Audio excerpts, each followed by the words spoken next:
Mary Schweitzer did this experiment with these tyrannosaur bones she found, and here was the title of her article: Scientists Recovered T-Rex Soft Tissue. It was supposedly 70 million years old. Red blood vessels, red blood cells, completely unfossilized. That's like walking out into the Sahara Desert and finding an ice cream cone. It's not supposed to be there. Well, if all these fossils we find could have soft tissue in them, that confirms what the Bible says, that the earth is young, not millions and millions of years old, because chemical decomposition rates simply don't allow for soft tissue to last for millions of years. Many people have questions about the ark and how dinosaurs would fit. Genesis 6:19 and 20 talks about how the fact that, two of all living creatures, male and female, every kind of animal is going to go into the ark to be kept alive except for the dinosaurs. No, it doesn't say that. Oh no, every creature. So that would include the dinosaurs. Well, let's get back to the true depiction of the ark.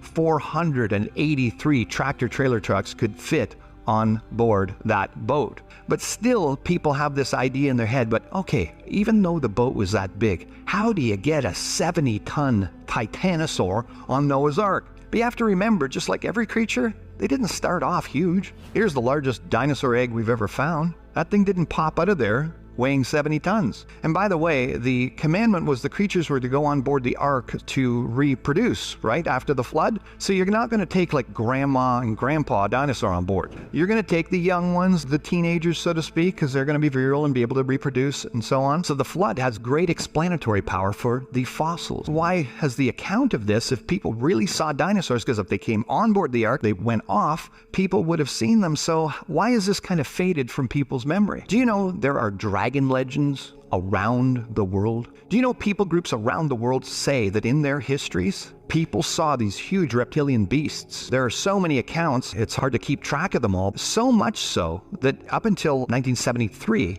in the World Book Encyclopedia, they actually had this entry. The dragons of legend are strangely like actual creatures that have lived in the past. They are much like the great reptiles, dinosaurs, which inhabited the earth long before man is supposed to have appeared on earth. Even staunch atheists and evolutionists like Carl Sagan, he wrote a book called Dragons of Eden, and he said the pervasiveness of dragon myths in the folk legends of many cultures is probably no accident. It's a worldwide phenomenon. The Chinese zodiac has all sorts of real creatures that we know of, and it also includes dragons. Why would they only include one mythological creature with all the other creatures? And some of the oldest artifacts we can find, things like this Mesopotamian cylinder seal. Look at what these creatures look like. Long necks, long tails, dinosaur fossils like this one here. Look at the bones on this thing. Imagine what that thing looked like with flesh on it. Well, I'll show you National Geographic's depiction of it. What would you call that if it was running towards you? I'd call it a dragon, right?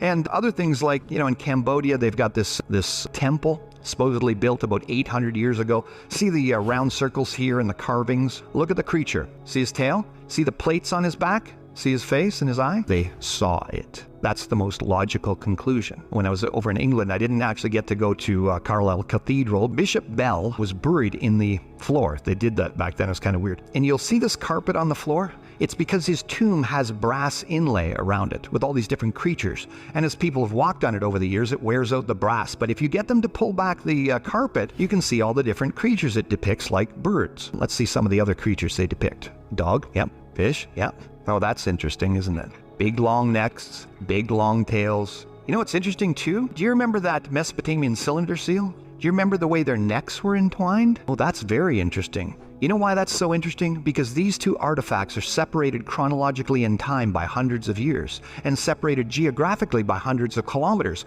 which means two different people groups at two different times in history recorded these creatures in the exact same activity. You know, like rams banging their heads together or giraffes necking? And that's not the only one. Here's the Narmer Palet, and it depicts them in the same way. Another people group, different point in time. What's the most logical conclusion?